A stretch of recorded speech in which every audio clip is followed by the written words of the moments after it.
হাদিস পাকের ভিতরে বিশ্বনবী সাল্লাল্লাহু আলাইহি ওয়াসাল্লাম বলেন, যদি কোনো মানুষ বলে বিসমিল্লাহির রহমানির রহিম, এর ভিতরে তিনটে শব্দ রয়েছে, একটা হলো আল্লাহ, একটা হলো রহমান, আর একটা হলো রহিম।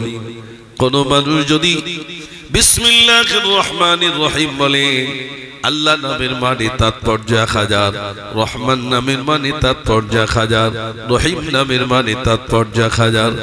কোন মানুষ যদি বলে বিসমিল্লাহির রহমানির রহিম, ওই মানুষটা যেন মহান রব্বুল আলামিনকে 3000 নাম ধরে রাখলো। আল্লাহকে ডাকো, আল্লাহ ছাড়া কোনো গতি নাই। আল্লাহকে ডাকতে হবে, বেশি বেশি করে ডাকা, প্রাণ করে ডাকা। আল্লাহ রব্বুল আলামিনকে ডাকো, চোখের পানি ফেলুন, নিজের অন্যের জন্য আল্লাহর কাছে ক্রন্দন করুন। ভাইরা আমার, চোখের পানি যত বেশি ফেলতে পারবেন আপনার অন্তর তত পরিষ্কার হয়ে যাবে, আপনার অন্তরের ভিতরে তত প্রশান্তি ঘটবে যদি আল্লাহর ভয়তে ক্রন্দন করতে পারেন। আল্লাহ রব্বুল আলামিনের ভয় আমাদের অন্তরে নাই, বেশি বেশি করে মহান রবের ভয় আনা। আল্লাহ আমি অন্যায় করেছি, আল্লাহ তুমি ক্ষমা করে দাও, সব তুমি দেখতে পাও। আল্লাহ রাব্বুল আলামিন বলেন, বান্দা তুমি অন্তরের ভিতরে, তোমার অন্তরের ভিতরে যে কথাটা উদয় হয়, আমি আল্লাহ রাব্বুল আলামিন ওই কথাটাও শুনতে পাই। যে কথাটা অন্তর উদয় হয় ওই কথাটাও আমি শুনতে পাই বান্দা। এই জন্য আমার ভাইদের কাছে বলবো, আল্লাহকে ডাকুন, বেশি বেশি করে ডাকুন, মহান রব্বুল আলামিনকে ডাকুন, নামাজের ভিতরে ডাকুন। কোন মানুষ যদি নামাজ আদায় করে, ওই নামাজ পড়তে গেলে প্রথম নিয়ত বাদে আল্লাহু আকবার, আল্লাহ মহান, আল্লাহ বড়। তারপরে আবার রুকুতে যাচ্ছেন, বলছেন আল্লাহু আকবার। তারপরে আবার রুকু থেকে উঠছেন, বলছেন সামিআ আল্লাহু লিমান হামিদা রব্বানা লাকাল হামদ। আবার বলছেন আল্লাহু আকবার, আবার উঠছেন, বলছেন আল্লাহু আকবার, আবার যাচ্ছেন, বলছেন আল্লাহু আকবার। নামাজের ভিতরে কত মহান রবকে ডাকা হয়। বিশ্বনবী সাল্লাল্লাহু আলাইহি ওয়াসাল্লামের কাছে সাহাবারা প্রশ্ন করলেন, ইয়া রাসূলুল্লাহ, বান্দা কখন আল্লাহর নিকটবর্তী চলে যায়? আল্লাহর নবী বলেন, বান্দা যখন সিজদা দেয়, আর ওই সিজদা যখন দেয় বান্দা আর বলে সুবহান রাব্বিয়াল আলা, সুবহান রাব্বিয়াল আলা, সামনে কোনো দেয়াল থাকে না, কোনো পর্দা থাকে না, কোনো হিজাব থাকে না, সরাসরি ওই বান্দাটা আল্লাহর নিকটবর্তী চলে যায়। আল্লাহকে ডাকুন, নামাজের ভিতরে কাঁদুন, আল্লাহকে বেশি বেশি করে ডাকুন। এই 50টা বছর 60টা বছর যদি আল্লাহকে রাজি করে যাওয়া যায়, অন্ধকার কবরটা আমার আপনার জন্য শান্তিময় সুখময় হবে। ভাই, এই দুনিয়া তুচ্ছ দুনিয়া, 50 বছর 60 বছরের দুনিয়া তুচ্ছ দুনিয়া, দুনিয়া দুনিয়া করে আমরা পেরেশান। ও সোনার ভাইরা, দুনিয়া দুনিয়া করে আমরা পেরেশান হয়ে গেছি। এই দুনিয়া তুচ্ছ দুনিয়া। ইমাম গাজ্জালী রাহমাতুল্লাহ আলাইহি বলেন, কোন মানুষ যদি 2 হাত দিয়ে পানি তেমনি করে ধরে, যেমনি আঙ্গুলের পাকা থেকে পানিগুলো চলে যায়, দুনিয়াটা ঠিক তদ্রূপ আমাদের থেকে পালিয়ে যাবে। এ দুনিয়া দুনিয়া নয়। আমরা কত টাকার মালিক, চৈতল গ্রামে অমন টাকার মালিক নাই। যিনি ছিলেন বাদশাহ সেকেন্দার, বিরাট বড় বাদশাহ, ইন্তেকালের পূর্বে শিষ্যদেরকে ডাক দিয়ে বললেন, আমার শিষ্যরা শোনো, আমি যখন মারা যাব, আমার মারা যাওয়ার পরে কাফনের কাপড় থেকে হাত দুটো বার করে রাখবে। সবাই বললেন, হুজুর, কাফনের কাপড়ের ভিতরে সবার হাত থাকে, আপনার হাতগুলো কেন কাফনের কাপড়ের বাইরে রাখবো? তিনি বললেন, এই জন্য আমার কাফনের কাপড় থেকে হাত দুটো বার করবে, দুনিয়ার মানুষ দেখুক আমি খালি হাত নিয়ে চলে গেলাম। ও সোনার ভাইরা আমার, খালি হাত নিয়ে আমাকে আপনাকে যাওয়া লাগবে। 50টা বছর 60টা বছর দুনিয়ায় রইলাম, দেখতে দেখতে বয়স হয়ে গেল, দেখতে দেখতে আমাদের দাড়ি চুল, মাথা চুল পর্যন্ত পেকে গেল। কোথায় সেদিন যেন আজ 50 বছর 60 বছর বয়স হয়ে গেল। দেখতে দেখতে 50-60 বছর বয়স হয়ে গেল। আল্লাহ রাব্বুল আলামিনের কাছে কেমন করে কৈফিয়ত দেব? এটা কোনোদিন ভাববেন না সারা বছর নামাজ রোজা করব না, বছরে দুদিন জলসা দেব, তাতেই জান্নাত পেয়ে যাব। পাওয়া যাবে ভাই? বছরে দুদিন জলসা দেব, পয়লা ফাল্গুন দোসরা ফাল্গুন জান্নাত পেয়ে যাব। জলসা তো হচ্ছে আলহামদুলিল্লাহ, কিন্তু জুলুমও হচ্ছে। আপনাদের উদ্দেশ্যে বলছি না, অনেক জায়গায় জলসা হচ্ছে, মানুষের কাছ থেকে জোর করে জুলুম করে টাকা নিচ্ছে। এই জোর করে জুলুম করে টাকা নেওয়া যাবে? একটু জোরে বলেন না। আপনি জলসা মনে রাখবেন, নামাজ পড়াটা ফরজ, আর জলসা দেওয়া সুন্নত নাকি ভাই? ওয়াজিব নাকি? না, নফল। দিলেও দিতে পারেন না, এ নফলও বলা যাবে না। ये जलसा अपनी दिले सवाब ना दिले गुनाह नहीं, गुनाह আছে নাকি ভাই? তা নফলই ধরা যাক, ये दिले सवाब ना दिले गुनाह नहीं। কিন্তু বলুন, এটাকে কেন্দ্র করে মানুষের কাছে জুলুম চলছে, চাঁদার জুলুম। আবার কিছু কিছু জায়গায় গাড়ি ধরে চাঁদা নিচ্ছে, লরি ধরছে, টোটো গাড়ি ধরছে, ধরে টাকা নিচ্ছে। এভাবে জলসা দেওয়ার কথা দাদা হুজুর পীর কেবলা রহমাতুল্লাহ আলী বলেননি, বলেছে নাকি ভাই? না, এভাবে জলসা দেবেন না, এটা আমার অনুরোধ। ছোট হোক, বিরাট সাজানো গোছানোর প্রয়োজন নেই। কাউকে কষ্ট দিয়ে জোর করে জুলুম করে চাঁদা চলবে না, চলবে না, এটা কখনোই সম্ভব নয়।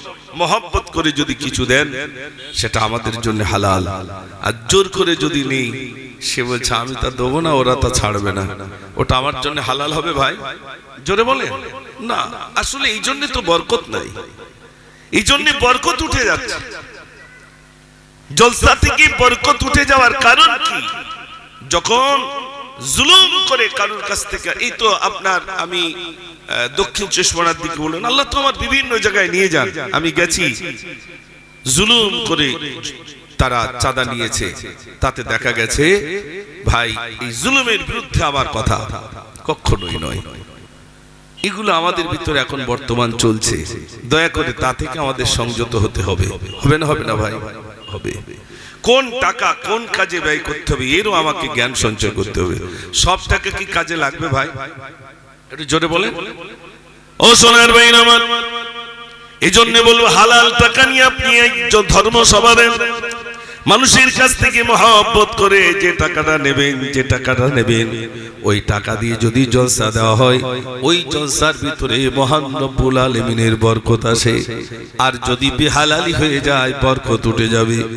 ও সোনার ভাই আমার, আমাদের থেকে যা চলে গেছে, আব্বা জান, মা, দাদু দাদি, নানা নানি, আত্মীয় স্বজন যা চলে গেছেন, তাদের আত্মার শান্তির জন্য আলোচনা, তাদের আত্মার শান্তির জন্য এই সবরসানির প্রোগ্রাম হবে।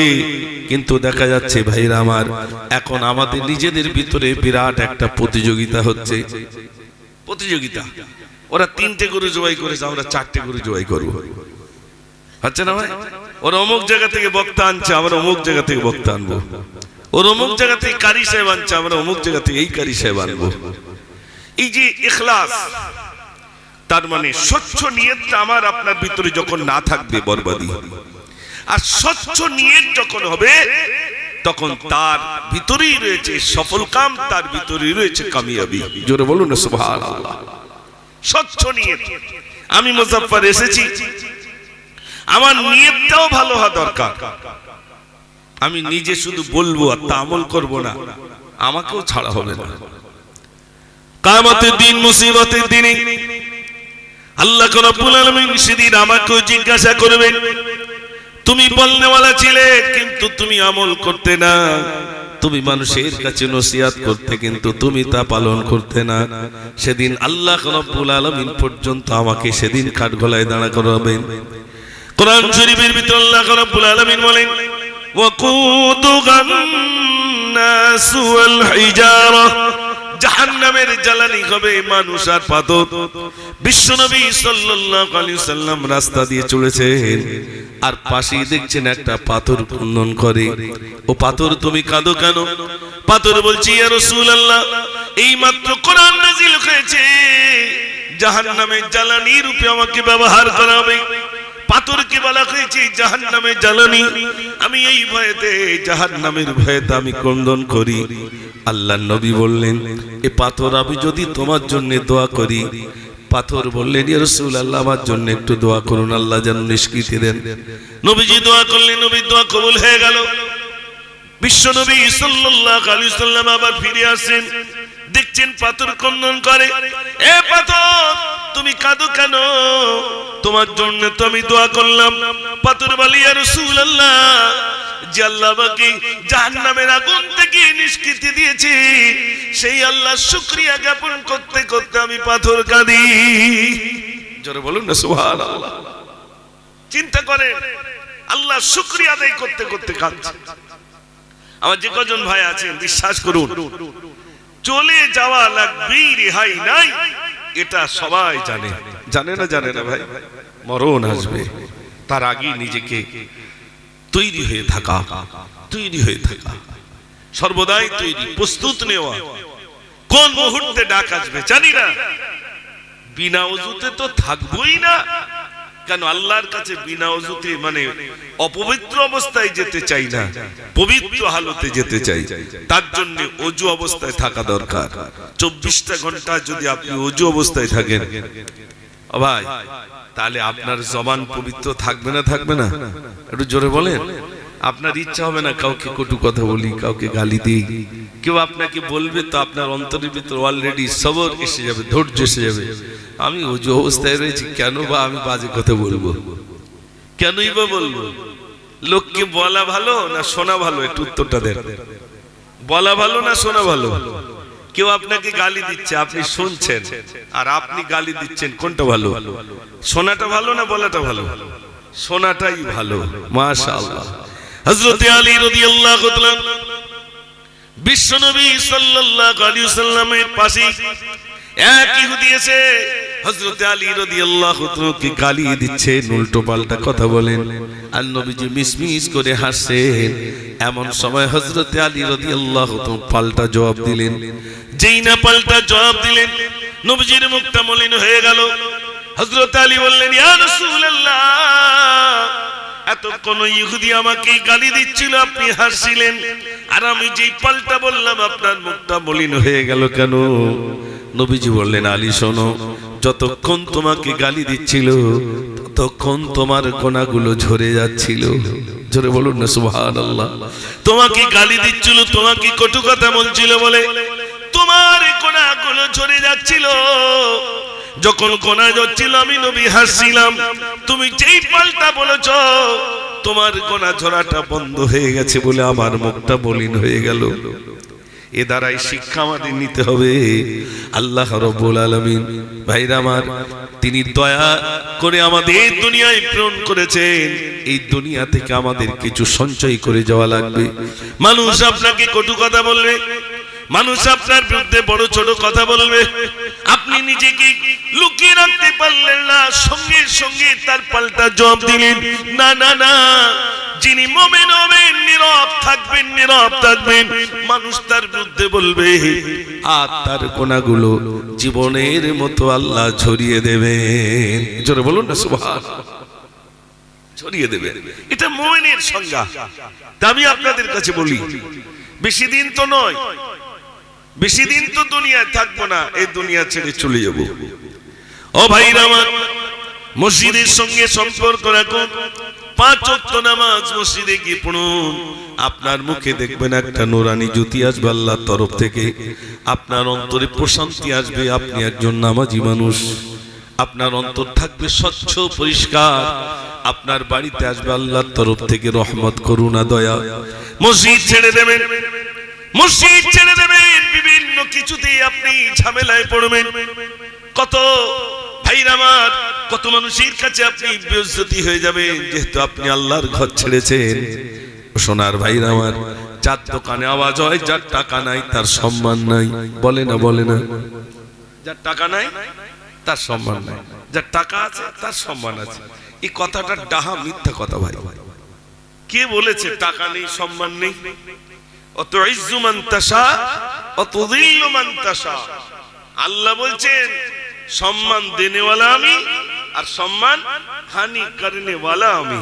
আমি তো মানুষকে সম্মান দিই, একটু জোরে বলুন না সুবহানাল্লাহ। মানুষকে সম্মানের আসনে আমি আল্লাহ বসাই, আমি আল্লাহ তাকে সম্মানের আসনে আমি আল্লাহ বসাই। সেই গরিব হোক দুঃখী হোক যাই হোক, টাকার পিছনে টাকা থাকলে সম্মান, টাকা না থাকলে সম্মান নেই, এই ধারণাটা একেবারে ভুল ধারণা ভাই। আপনি সৎ হন, আপনি সালেহ বান্দা হয়ে যান, আপনি নেককার বান্দা হয়ে যান, মানুষ আপনাকে সম্মান করবে না করবে না ভাই। মসজিদের সঙ্গে আপনি সম্পর্ক রাখুন, পয়সা কড়ি নেই, সালেহ বান্দা নেককার বান্দা, নেককার বান্দা, নেককার জানারা হন, আল্লাহওয়ালা যখন হয়ে যান, মরণের পরও সেই মানুষের কাছে ভিড় লাগে না লাগে না ভাই? জোরে বলে। মরে যাওয়ার পরেও তার পথ ছাড়ছে না। তিনি অর্থ নিয়ে যাননি, তিনি বিরাট বালাখানা নিয়ে যাননি, তিনি গেছেন আল্লাহকে রাজি করে, তাই মানুষ পাগলের মতো সেখানে ছুটছে। আল্লামা হিন্দ আল্লামা রুহুল আমিন রাহমাতুল্লাহ আলাইহি, তিনি সালেহ ছিলেন, নেককার ছিলেন, আল্লাহওয়ালা ছিলেন, জবরদস্ত আল্লাহর ওলি বনে গিয়েছিলেন। আমার আল্লাহকে তিনি রাজি করেছেন বলে, জোরে বলুন না সুবহানাল্লাহ। আজও মানুষ ছুটছেন। এই সালেহ বান্দা আমাকে হতে হবে, নেককার বান্দা হতে হবে। কিভাবে নেক হওয়া যায়, কিভাবে সৎ হওয়া যায়, তার জন্য সেই সবক আমাকে নিতে হবে। আধ্যাত্মিকতার জীবন তৈরি করতে হবে। আধ্যাত্মিকতার আমার জীবনটাকে ওই রকম সঙ্গ দিয়ে আমার জীবনটাকে তৈরি করতে হবে। যারা আল্লাহওয়ালা হয়ে গেছেন তাদের হাত থেকে সবক নিয়ে আসতে হবে, হাতে বায়াত গ্রহণ করতে হবে, হাতে হাত দিয়ে বায়াত গ্রহণ করে সেই জিকির আমাকে প্রতিনিয়ত করতে হবে। সেই জিকির আমাকে প্রতিনিয়ত করতে হবে। আপনার কল্প পরিষ্কার হয়ে যাবে, আপনার কল্প পরিষ্কার হয়ে যাবে। আপনি নিঃশ্বাস নিচ্ছেন আল্লাহ, নিঃশ্বাস ছাড়ছেন তখনও বলছেন আল্লাহ, সর্বদাই মহান নবীর জিকির করছেন, তো ওই বান্দাটা সালেহ বান্দা হয়ে যাবে। জোরে বলুন না সুবহানাল্লাহ। ভাইরা, ও ভাইরা, আমার এই জন্য বলবো, আল্লাহকে ডাকুন, বেশি বেশি করে ডাকুন। আল্লাহ রাব্বুল আলামিনকে বেশি বেশি করে ডাকুন। সকাল সন্ধ্যা মহান নবীর জিকির করুন, বেশি বেশি করে জিকির করুন। যিকরুল্লাহি আকবার। ও সোনার ভাইরা, সবথেকে বড় জিকির হলো আল্লাহ আল্লাহ আল্লাহ। আল্লাহকে ডাকুন, আল্লাহকে ডাকুন, মহান রবকে বেশি বেশি করে ডাকুন। আল্লাহ রাব্বুল আলামিন বলেন, বান্দা তুমি একবার ডাকলে আমি আল্লাহ তোমার ডাকে সাড়া দিয়ে দেব। একটু জোরে বলুন না সুবহানাল্লাহ। আল্লাহ রাব্বুল আলামিন বলে, বান্দা তুমি একবার ডাকো, খালেস দিলে একবার ডাকো, আমি আল্লাহ তোমার ডাকে সাড়া দিয়ে দেব। বান্দা তুমি আমার দিকে যদি হেঁটে আসো, আমি আল্লাহ তোমার দিকে ছুটে যাই। ওরে আমার বান্দা, তুমি প্রাণ ভরে একবার ডাকলে আমি আল্লাহ তোমার ডাকে সাড়া দিয়ে দেব। বিশ্বাস করুন, এই রাত চলে গেল। আল্লাহ রাব্বুল আলামিন বলে, বান্দা প্রতিনিয়ত চা, আমার কাছে অন্যায় করেছিস, আমি ক্ষমা করে দেব। ওরে বান্দা, এই সারা বছর চাইতে পারলি না, তার জন্য আমি একটা নির্বাচিত দিন দিলাম, শবে বারাত। ওই রাতে অন্তত চা, আমি আল্লাহ ক্ষমা করে দেব। সারাটা বছর চাইতে পারলি না, একটা নির্বাচিত রাত দিলাম, যে রাতে আমি আল্লাহ আমার বান্দার ত্রুটি ক্ষমা করব বলে প্রথম আসমানে আসি। ওরে আমার বান্দারে, প্রথম আসমানে এসে আমি আমার বান্দার দিকে, বান্দির দিকে তাকিয়ে থাকি, কোন বান্দা আমার কাছে চাই, আমি আল্লাহ অযাচিত ভাবে আমার বান্দার ত্রুটিগুলো ক্ষমা করে দিয়ে আমি আল্লাহ আমার বান্দা বান্দির হৃদয়ের জান্নাত দেওয়ার ওয়াদা করে দিই। আল্লাহকে ডাকা লাগবে, বেশি বেশি করে ডাকো। আমরা রাতটাকে বিসর্জন দিয়ে দিচ্ছি, আল্লাহকে ডাকি না। এই জন্য আল্লাহকে বেশি বেশি করে ডাকা। ও সোনার ভাই আমার, মাহে রমজানুল মুবারাকার মাত্র কয়েকটা দিন পর আমি আপনাদের কাছে হাত জোড় করে একটা অনুরোধ করব। আপনাদের ইমাম সাহেব রয়েছেন, অন্তত ইমাম সাহেবের কাছে একটু কোরআন শরীফটা শিখে নেবেন। কোরআন শরীফ পড়ুন, তাফসীরুল কোরআন মাহফিলে আপনার ওই সময় তৃপ্তি লাগবে যদি আপনি কোরআন শরীফ সুন্দর করে পড়তে পারেন। অন্তত যদি একটু পড়তে পারেন, তখন আপনার বেশি ভালো লাগবে। লাগবে না? লাগবে না ভাই? মসজিদে নামাজ পড়তে যাচ্ছেন, ইমাম সাহেব তিনি নামাজ পড়াচ্ছেন, তৃপ্তি লাগবে কোন সময়? যদি কোরআনটা জানেন, তাই তো নাকি ভাই? যদি না জানেন অত তৃপ্তি লাগবে না। দেখবেন আপনি যখন নামাজ পড়েন তখন ভালো লাগে, যখন আলহামদুলিল্লাহ রাব্বিল আলামিন আর রহমানির রহিম, এই সূরাটা যখন পড়ে সূরাতুল ফাতিহা, তখন আপনার ভালো লাগে। যে অন্য সূরা ধরে সেটা যদি মুখস্থ থাকে আলহামদুলিল্লাহ ভালো লাগবে, আর যদি মুখস্থ না থাকে তখন কিন্তু অতটা মজা লাগবে না।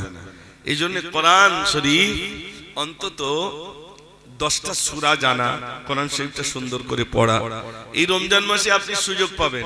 এই সুযোগটা আর অন্যান্য মাসে পাবেন না। ছাত্র হয়ে যান, কোরআনের ছাত্র।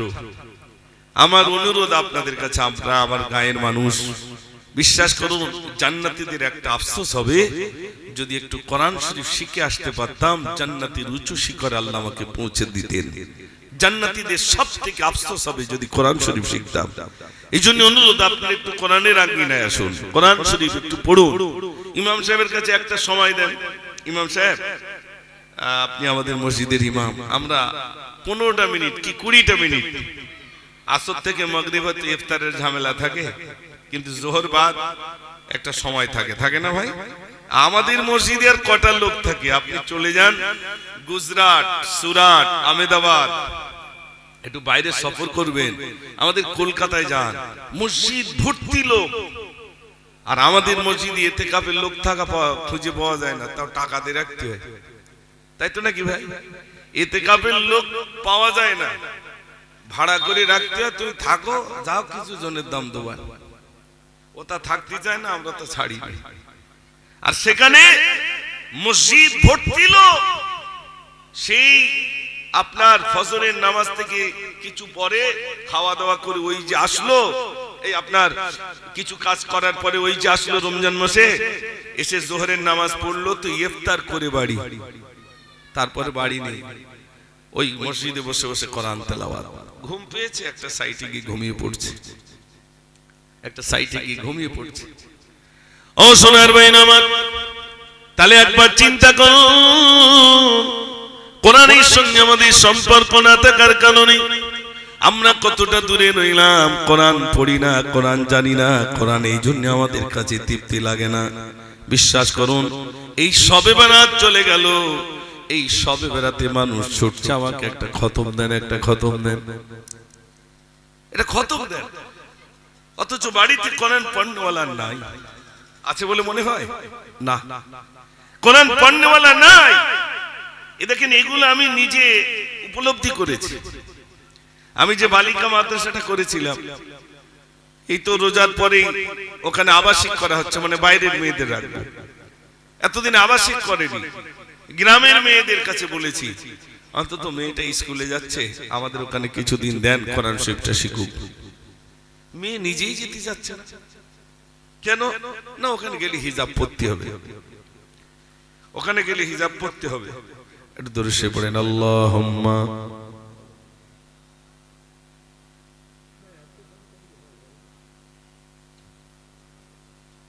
وعلى آل سيدنا مولانا محمد।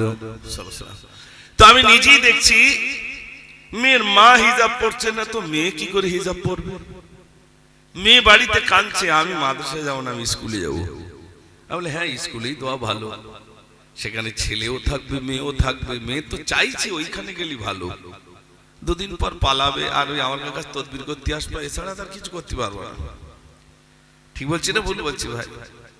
মেয়েটাকে একটু কোরআনের আঙ্গিনায় দেব, গার্জেনের ভূমিকাই নেই। তাও বলেছি ফ্রি, কোনো টাকাই লাগবে না, না ভর্তি ফি লাগবে, না মাসের খরচা লাগবে, মেয়েটা অন্তত কোরআন জেনে যাক। আজকে তাফসীরুল কোরআন মাহফিল, কোরআন জানি না তো কি তাফসীর শুনবেন ভাই? কি আলোচনা শুনবো, কি বুঝবো? আগে তো কোরআন শরীফ জানতে হবে, কোরআন শরীফ জানলেই তো মজা লাগবে। কোরআন শরীফ এত সুন্দর গ্রন্থ, যত পড়বে মানে জানেন আর নাই জানেন, প্রতি অক্ষরে অক্ষরে আল্লাহ পাক 10টি করে নেকি দেবে। জোরে বলুন না সুবহানাল্লাহ। প্রতি অক্ষরে, শব্দে না। ভাইরা আমার, কোরআন শরীফকে যদি জিজ্ঞাসা করেন এ কোরআন তোমার নাম কি, কোরআন সঙ্গে সঙ্গে জবাব দেবে আবার নাম হলো বাল হুয়া কুরআনুম মাজিদ, আমার নাম হলো কুরআনুম মাজিদ।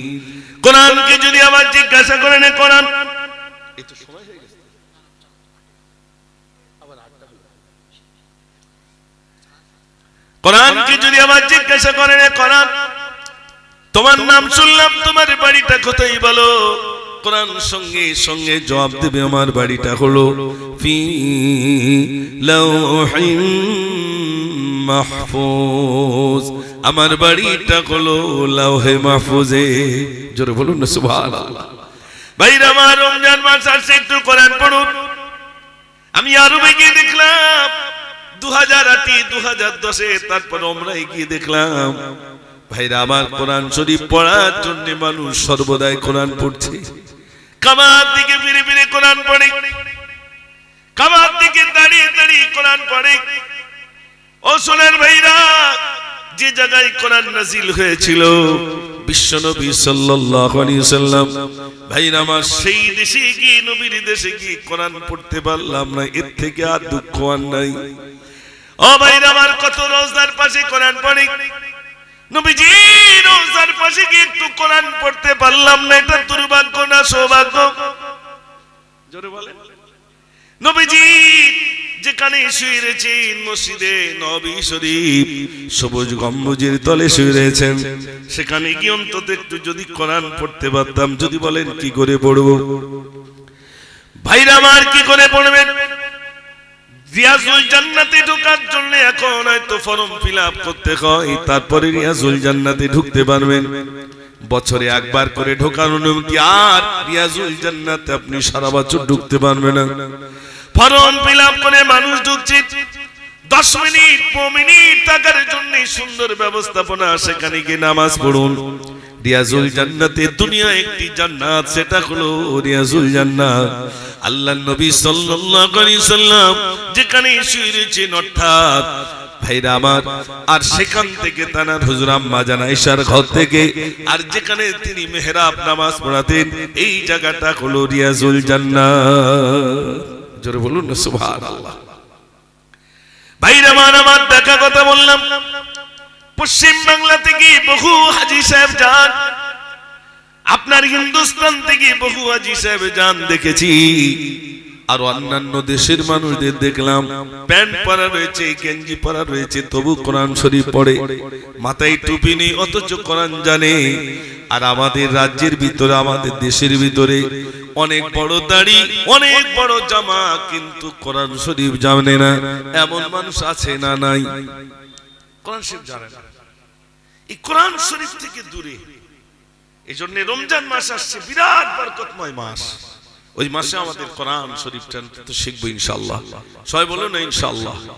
মোবাইলে অ্যাপ আছে, লজ্জা লাগবে প্রথম প্রথম, বয়স হয়েছে কি করে পড়বো না পড়বো, লজ্জা পাবে। আপনার মোবাইলে অ্যাপ আছে, সেই অ্যাপের মাধ্যমে আপনি শেখেন, সব আছে। ছেলের কাছে শুনবেন, কোচি কোরআন শরীফ শিখতে গেলে কি অ্যাপ আছে বলো তো, ওই অ্যাপটা দাও, আমাকে ডাউনলোড করিয়ে দাও, অন্তত আলিফ বা তা এগুলো শিখি, এই 29টা অক্ষর শিখি। এই শিখতে শিখতে যদি আল্লাহ মৃত্যু দেন, তাও তো বলতে পারবো আল্লাহ আমি কোরআন না শিখতে পারলেও তো কোরআনের ছাত্র হয়ে মরেছি। একটু জোরে বলুন না সুবহানাল্লাহ। ছাত্র হয়ে মরা ভালো কি না ভাই? ছাত্র হয়ে মরা ভালো, শিক্ষক হওয়ার দরকার নেই।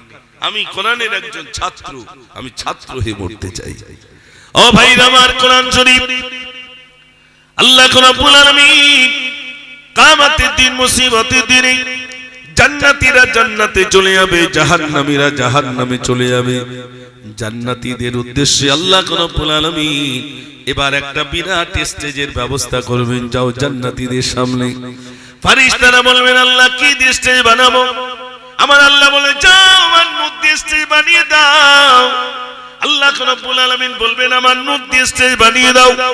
নূর দিয়ে স্টেজ বানানো হবে, আল্লাহ রাব্বুল আলামিনের কাছে ফেরেশতারা বলবেন, আল্লাহ এবার লাইটিং এর তো প্রয়োজন, কেমন করে আমরা লাইটিং করব? আল্লাহ রাব্বুল আলামিন বলবেন, আমার হাবিবকে নিয়ে যান। আল্লাহর নবী সাল্লাল্লাহু আলাইহি ওয়াসাল্লামকে শুধু স্টেজে বসানো হবে, তানার নুরানি জ্যোতিতে দেখা যাবে গোটা জান্নাতটা লাইটিং বেনে যাবে। জোরে বলুন না সুবহানাল্লাহ। আল্লাহর নবী সাল্লাল্লাহু আলাইহি ওয়াসাল্লাম তানাকে স্টেজে বসানো হবে নুরানি জ্যোতিতে। আমার লাইফে আমি যখন প্রথম গজল লিখি তখন এইটা দিয়ে শুরু করেছিলাম, পূর্ণিমারি চাঁদ জলে মায়া মিনারি কোলে, মায়া মিনারি কোলে, মায়া মিনারি কোলে। জোরে বলুন না সুবহানাল্লাহ। পূর্ণিমার চাঁদ যেন মা আমিনার কোলে। পূর্ণিমার চাঁদ ও তো সামান্য, তার থেকে জ্যোতি আমার আপনার নবী। একটু জোরে বলুন না সুবহানাল্লাহ। আম্মা জান আয়েশা সিদ্দিকা রাদিয়াল্লাহু তাআলা আনহা তিনি বর্ণনা করেন, যে যুগে আল্লাহর নবী সাল্লাল্লাহু যে যুগে ইউসুফকে দেখে তারা হাত কেটে ফেলেছিল, তারা যদি একবার আমার আপনার প্যারা নবীকে দেখতো, হাত কাটতে কাটতে তাদের কলিজাটাকে কেটে দিত। এত সুন্দর চেহারা রাসূল করিম সাল্লাল্লাহু আলাইহি ওয়াসাল্লামের আল্লাহ দিয়েছিলেন। জোরে বলুন না সুবহানাল্লাহ। তাই লিখেছিলাম, পূর্ণিমারি চাঁদ জলে মায়া মিনারি কোলে, দুর্বালত নিচলে মা হালিমা চলে, এগিয়ে ছিল যে উঠেনি পিছে সকলে পারে, শেষ জামানের নবী আছে হালিমার কোলে। জোরে বলুন না সুবহানাল্লাহ। বিশ্ব নবী সাল্লাল্লাহু আলাইহি সাল্লাম তানার নুরানি জ্যোতি ছিল এমন, ভাইরা রোম সম্রাট সৈন্য পাঠিয়েছে, গিয়ে দেখেছো না সারা বিশ্বের নেতার চেয়ারটা কেমন। রোম সম্রাট সৈন্য পাঠালো, রোম সম্রাট সৈন্য পাঠিয়ে সৈন্য দেখে গিয়ে বলছে, সম্রাট এমন একটা সিংহাসন দেখলাম, সারা বিশ্বের নেতার চেয়ারটা এমন দেখলাম, এমন চেয়ার আমার লাইফে আমি দেখি নাই। রোম সম্রাট বলছে, সৈন্য কি সিংহাসন দেখে এসেছো? সৈন্য বলছে, জাহাপনা আপনার সিংহাসন মণি মুক্ত দিয়ে খচিত এত সুন্দর সিংহাসন, আমি এমন একটা সিংহাসন দেখলাম খেজুর পাতা দিয়ে বানানো একটা চেটাই, ওই চেটাটাই হলো আমার নবীর সিংহাসন। খেজুর পাতার চেটাই, খেজুর পাতার চেটাই রাসূলের সিংহাসন। ও সোনার ভাইরা আমার, রোম সম্রাটের সৈন্য হুজুর আর বলবো বলছে, বলো। রোম সম্রাটের সৈন্য হুজুর আপনার গায়ে যদি ঘাম হয়, দূর থেকে মানুষ দেখলে মনে করবো তা আপনার ঘাম হয়েছে, কিন্তু প্যারা নবীর গায়ে যদি ঘাম হয়, দূর থেকে দেখলে মনে হতো ওটা ঘাম নয়, যেন মুক্তোর দানা গুলো আমার নবীর মুখে ঝুলছে। এত সুন্দর চেহারা রোম সম্রাটের সৈন্য হুজুর। আপনি যদি গভীর রাতে কোন রাস্তা দিয়ে কেটে যান, সকাল হলে ওই রাস্তা দিয়ে কোনো মানুষ যদি হাঁটে, কেউ বলবে না আমাদের সম্রাট হেঁটে গিয়েছিলেন। কিন্তু দয়ার নবী যদি একবার কোন রাস্তা দিয়ে হাঁটেন, ওই রাস্তা দিয়ে যদি অন্য কোন মানুষের আগমন ঘটে, তিনি অনায়াসে বুঝবেন, এত খুশবু এত সুঘ্রাণ আসবে, অনায়াসে বুঝবেন আল্লাহর নবী এই রাস্তা দিয়ে হেঁটে হেঁটে গেছে। এত খুশবু এত খুশবু, তারপরেও বেদুইনরা মানতো না। বিশ্বনবী সাল্লাল্লাহু আলাইহি ওয়াসাল্লাম 23টা বছর ধরে মেহনত করেছেন, মানুষের দুয়ারে দুয়ারে গেছে। ও সোনার ভাইরা, মানুষের দুয়ারে দুয়ারে তিনি গেছেন। আপনার উমরায় গেলে দেখতে পাবেন আজও পর্যন্ত সেই তায়েফের বুকে সেই বুড়ির ঘরটা আজও পর্যন্ত রইল। তায়েফে নবীজি গেছেন ইসলামের দাওয়াত দিতে, বেদুইনরা ছোট্ট ছোট্ট বালকদের লিলিয়ে দিল, পাগল যাই তোরা পাগল যাই বলে মার। পাগল বলে তারা মাতো পাথর ছুঁড়ে ছুঁড়ে আমার নবীকে তারা মারলো। নবীজি বেহুশ হয়ে পড়ে গেলেন। বেহুশ হয়ে পড়ে যাওয়ার পরে ভাইরা আমার জিবরিল আমিন এলেন, ইয়া রাসূলুল্লাহ, ইয়া হাবিবাল্লাহ, একটুখানি অনুমতি দিন, তায়েফ মসজিদের উল্টে শেষ করে দেব। আল্লাহর নবী বললেন, না, আমি বদদুয়া করতে পারি না, আমি বদদুয়া করতে পারি না। ওই তায়েফের বুকে হয়তো তাদের বংশের ভিতর হয়তো একজন কলমাওয়ালা বেনে যাবে। ও সোনার ভাইরা আমার, ওই তায়েফের বুকে একটা মসজিদ আছে, মসজিদের নাম মসজিদে কৌয়া, একেবারে ছোট পাথর দিয়ে তৈরি করা। নবীজি ওই মসজিদে নামাজ পড়তে যেতেন, আর এক বেদুইন মহিলা রাস্তায় কাঁটাগুলো বিছিয়ে দিত, আমার নবীর পায়ে যেন ফুটে যায়। নবীজি তায়েফে গেলেন। এই যে আমি তায়েফ বলছি, মক্কা থেকে তায়েফ অনেক দূরে ভাই, অনেকটা দূরে। আমি এবারে ওমরায় গিয়ে ভাবছি, আল্লাহ, কিভাবে রাসূল আসতেন, এই তায়েফ কোথায় আর কোথায় আপনার মক্কা, কোথায় মদিনা, কোথায় তায়েফ, এই যে বিরাট ডিসটেন্স। ও সোনার ভাই, আমার তায়েফ এলেন। তায়েফের বুকে ইসলামের দাওয়াত দিতে আসলেন, মানুষরা মানলো না, মানলো না। এমনকি নবীজি নামাজ পড়তেন বলে বিরাট উঁচু পাহাড়, ওই পাহাড় থেকে দুটো পাথর ছেড়ে দিচ্ছে আবার নবীর গায়ে যেন লাগে। ভাইরা আমার, হাবশীরা বড় বড় পাথর ছেড়ে দিল। যেমন আমাদের এক পাটে অনেক মাটি উঁচু থাকে, নিচেই যদি কেউ থাকে উঁচু থেকে একটা ঢেলা ছেড়ে দিলে যেমন গড়িয়ে গড়িয়ে আসে, ঠিক তারা ছেড়ে দিল একটা পাথর, দুটি বড় বড় পাথর গড়িয়ে দিল যাতে আমার নবীর গায়ে গিয়ে লাগে। যদি আল্লাহ আপনাদের উমরায় নিয়ে যায়, দেখে আসবেন, আজ পর্যন্ত সেই পাথর গড়িয়ে দেওয়া পাথরগুলো আজ পর্যন্ত ঝুলে আছে, আমার নবীর গায়ে আঘাত লাগে নাই। একটু জোরে বলুন না সুবহানাল্লাহ। পাথর দুটো আজও ঝুলে আছে, আমার রাসূলের গায়ে লাগে নাই। একটু জোরে বলবেন না সুবহানাল্লাহ। ও সোনার ভাইরা আমার, সেখানে ওই একটি বুড়ির বাড়ি রইল। যে বুড়িটা নবীজি নামাজ পড়তে যেতে না রাস্তায় কাঁটাগুলো বিছাতো। একদিন দেখলেন রাস্তায় কাঁটা নাই। আমাদের এদিকের বাবলা গাছের কাঁটা হয়তো এরকম এক গেরু, কিন্তু আমি ওখানে দেখলাম আঙুলের থেকে বড় বড় বাবলা কাঁটা। ওই কাঁটাগুলো রাস্তায় বিছিয়ে দেওয়া হতো আমার নবীর গায়ে, নবীর পায়ে ফুটবে। এমন একটা দিন এলেন, দেখছেন রাস্তায় কোনো কাঁটা নাই। নবীজি ভাবলেন, প্রতিদিন বুড়িটা কাঁটা বিছাতো, আজ কাঁটা বিছাই নাই, মনে হয় তিনি অসুস্থ রয়েছে। আহারে নবীজি আমার কি করলেন?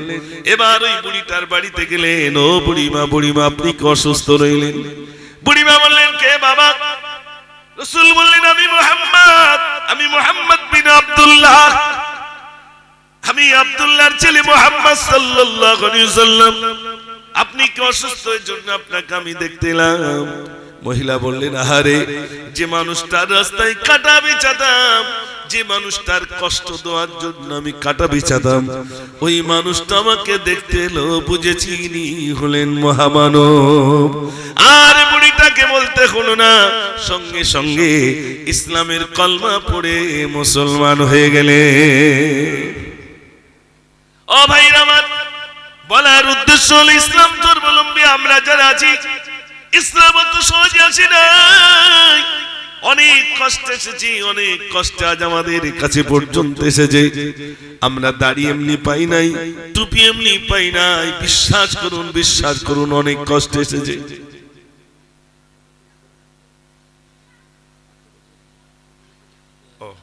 আচ্ছা, মাশাআল্লাহ, আমার 7:10 পর্যন্ত টাইম ছিল, এখন গড়িয়ে সেটা 8টা পর্যন্ত গেছে। আপনাদের অসুবিধা হচ্ছে না তো? মাশাআল্লাহ, মাশাআল্লাহ।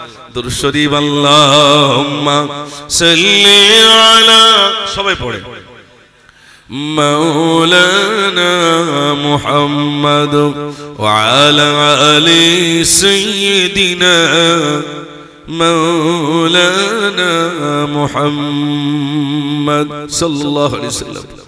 ও ভাইরা আমার, এবার শুনেন, বিশ্বনবী সাল্লাল্লাহু আলাইহি ওয়াসাল্লাম 23টা বছর ধরে তিনি মেহনত করেছেন মানুষের কাছে। 40টা বছর পর তিনি নবুয়ত পেয়েছেন, মানুষের দুয়ারে দুয়ারে গেছেন। তুমি বলো লা ইলাহা ইল্লাল্লাহ। ভাইরা আমার, এমনকি তিনি কুস্তি লড়তে গেছেন। মক্কার বুকে একটা পেলওয়ান ছিল, এত বড় পেলওয়ান, তার জমিন, তার পিঠ কোনোদিন কেউ মাটিতে শোয়াতে পারে নাই। এক কথায় তার পিঠটা কেউ মাটিতে লাগাতে পারে নাই, এত শক্তি। ভাইরা আমার, নবীজি কি করলেন? আস্তে আস্তে ওই পাহাড়ের দিকে যেই না গেলেন, হযরত আবু বকর চিন্তিত হারে, ওই পেলওয়ান রয়েছে, না জানি আমার নবীকে কোনো ক্ষতি করে দেয় কিনা। এবার তিনি কি করলেন? তিনি চিন্তিত।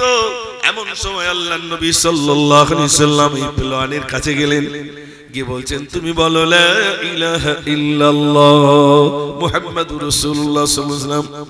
পেলওয়ান বলছে, আমি কলমা পড়ব, আমার সঙ্গে কুস্তি লাগতে হবে, আমার পিঠ যদি মাটিতে ঠেকাতে পারো তাহলে আমি কলমা পড়ব, নইলে পড়ব না।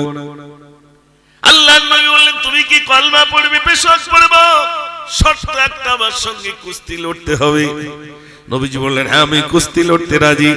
পেলওয়ান বলল, তোমার কি জানা আছে এই মক্কার বুকে অমন পুরুষ এখনো জন্ম নেয়নি, জামার পিঠ জমিনে ঠেকাতে পারে এমন পুরুষ জন্ম নেয়নি, তোমার কি জানা আছে?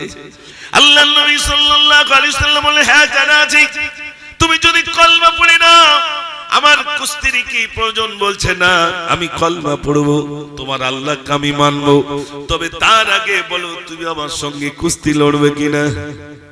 ও কলমা পড়বে, আল্লাহকে মানবে, ঠিক আছে তাই করবো, আর কি করবো, তুমি যা বলবে তাই। ভাই আমার, কুস্তি লড়তে শুরু। নবীজি যেই ধরলেন সঙ্গে সঙ্গে পড়ে গেল, যেই পড়ে গেছে উঠি বলছে, সর্বনাশ, আমার পিঠে পর্যন্ত এই মাটিতে কারুর সাহস হয়নি আমার পিঠটা মাটিতে ঢাকাবে। হে মুহাম্মদ, আমি আগে ধরে নেব, তারপরে তুমি ধরবে। আমি প্রথম চান্সে ধরতে পারিনি, তাই তুমি ফেলে দিয়েছো। কিন্তু দেখা গেল নবীজি কি বলছেন, এবারে আমি ধরবো, তারপরে তুমি আমাকে ধরবে, তারপরে কুস্তি শুরু হবে। নবীজি বললেন তাই। পেলওয়ান ধরে নিল, বিশ্বনবী সাল্লাল্লাহু আলাইহি সাল্লাম ধরলেন, এবার শুরু হলো, সঙ্গে সঙ্গে আবার পড়ে গেল। একটু জোরে বলুন না সুবহানাল্লাহ। কার সঙ্গে কুস্তি লড়বে? ভাইরা আমার, এরপরেও এত পেলওয়ান পর্যন্ত কুস্তি লড়লো, নবীজি তার সঙ্গে কুস্তি লড়তে রাজি হলেন, তাও তাদের কলমা নসিব হলো না। আল্লাহ রাব্বুল আলামিন বলেন, হাবিব, আপনি দাওয়াত দেনেওয়ালা, আপনি হেদায়েত দেনেওয়ালা নন, হেদায়েতের চাবি আমার কাছে, আপনি মানুষের কাছে নসিহত করুন, দাওয়াত দেন। আর আমি আল্লাহ হলাম হেদায়েত দেনেওয়ালা, আমি আল্লাহ যাকে আমার পছন্দ হয় আমি আল্লাহ তাকে হেদায়েত দিই। সবাইকে হেদায়েত প্রাপ্ত হয় ভাই? হয় না। ও ভাইরা আমার, বিশ্বনবী সাল্লাল্লাহু আলাইহি ওয়াসাল্লাম আবার এগিয়ে গেলেন, বেদুইনদের কাছে গেলেন। বেদুইন বলছে, আমরা কলমা পড়বো, ওই খেজুর গাছটা যদি আনতে পারেন কলমা পড়বো। নবীজি বললেন, ওই খেজুর গাছের যদি আসে তাহলে কি তোমরা কলমা পড়বে? বলছে, শুধু খেজুর গাছ নয়, খেজুর গাছের মাথাটা আনতে হবে। নবীজি বললেন, খেজুর গাছের মাথা আল্লাহর হুকুমে চলে এসো। খেজুর গাছের মাথা আল্লাহর হুকুমে নবীর কদমে চলে এলো। বেঈমানেরা বলছে, জীবনে জাদুকর দেখেছি, এমন জাদুকর দেখি নাই, খেজুর গাছের মাথা চলে এলো। হে মুহাম্মদ সাল্লাল্লাহু আলাইহি ওয়াসাল্লাম, ওই খেজুর গাছের মাথা যেমনটি ছিল তেমন লাগাতে পারলে আমরা কলমা পড়বো।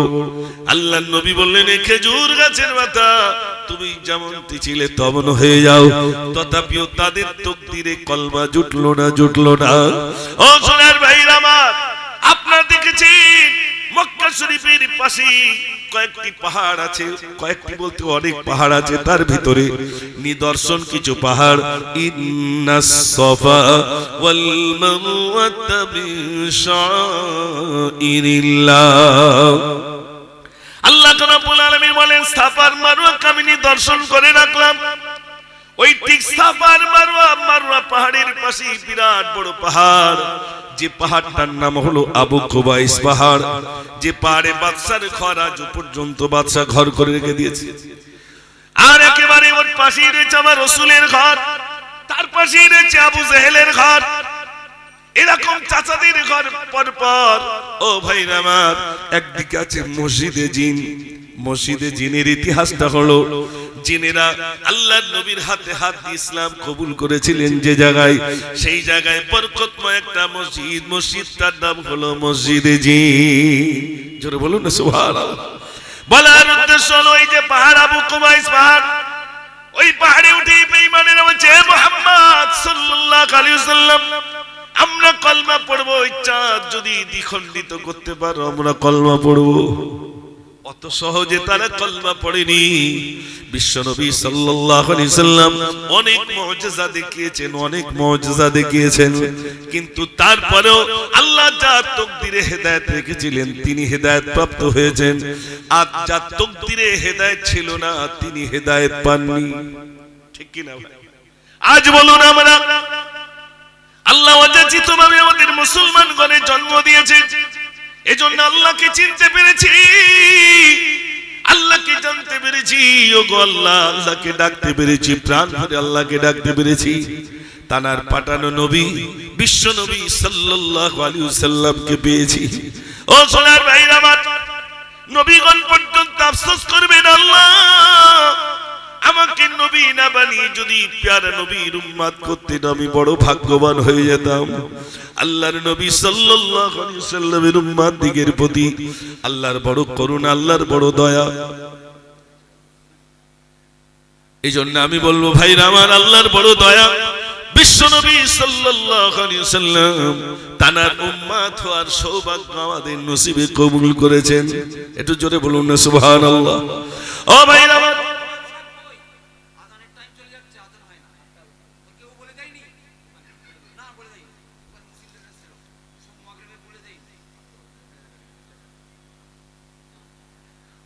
একটু বলে দিলে ভালো হতো।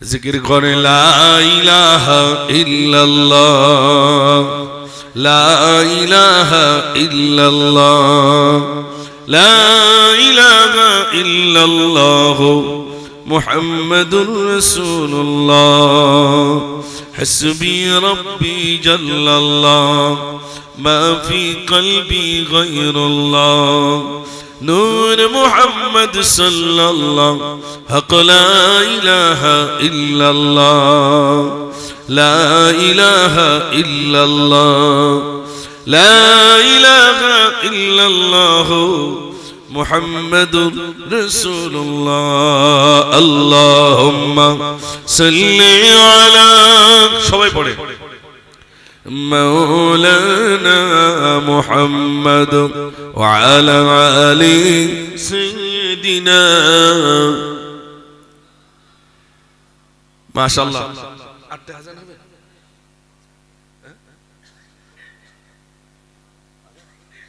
আচ্ছা, আজান মনে আর কিছুক্ষণ পরে হবে ইনশাআল্লাহ, যেহেতু জলসার জন্য হয়তো ওই জন্য টাইম এদিক ওদিক হয়েছে। যাই হোক, আমি শেষ কথাটা একটু বলি, আজানের আর কমিট আগে একটুখানি বলি। আজ আমরা এখানে যারা এসেছি আলহামদুলিল্লাহ, আমি প্রতি বছর আমার ভাইরা কর্তৃপক্ষ তারা এখানে একটা সুযোগ আমাকে দেন। আল্লাহ পাক ভিন্ন ভিন্ন জায়গায় দিলেও আলহামদুলিল্লাহ এই সুযোগটা আমাকে দেন। আর আমি একটু সুযোগ পাই এই কারণে যে আমার মাদ্রাসার দাওয়াতটা অন্তত ভাইদের কাছে দিতে পারবো। যদিও হ্যাঁ আপনার চিঠি দেওয়া হয়েছে কম বেশি, তারপরেও আপনাদেরকে দাওয়াত দিচ্ছি আগামী 8 এবং 9 ফাল্গুন আপনারা যাবেন। এবছরে 4টে ছেলে আর একটা মেয়ে, সেটাও আমাদের পাড়ার মেয়ে, আমাদের ডক্টর আব্দুল মান্নান সাহেব দামাত বরকাতুম আলিয়া তানার কলিজার টুকরি মেয়ে। বড় মেয়েটা আমাদের এখান থেকে হাফেজ হয়েছে, এবার মেজে মেয়েটাও হাফেজ হয়ে গেছে। আর আমি বলেছি আপনার ছোট মেয়েটাও দেন আমার এখান থেকে হাফেজ হোক, বলছি ইনশাল্লাহ দেব। তো এই দুটি মেয়ে আপনার এবছরে মেজে মেয়েটা হাফেজ হয়ে গেছে আলহামদুলিল্লাহ, তাকেও আমরা সম্মানিত করব। সেটা আমাদের গায়ের মেয়ে হাফেজ হচ্ছে, এটা আমরা খুশি না বেজার ভাই? আমরা তো খুশি, যেটা সেটা আমাদেরই মেয়ে। অতএব আপনারা, আপনাদেরকে আমি দাওয়াত দিচ্ছি, যাবেন। আমি সকাল সকাল খাইয়ে দেবো ইনশাআল্লাহ।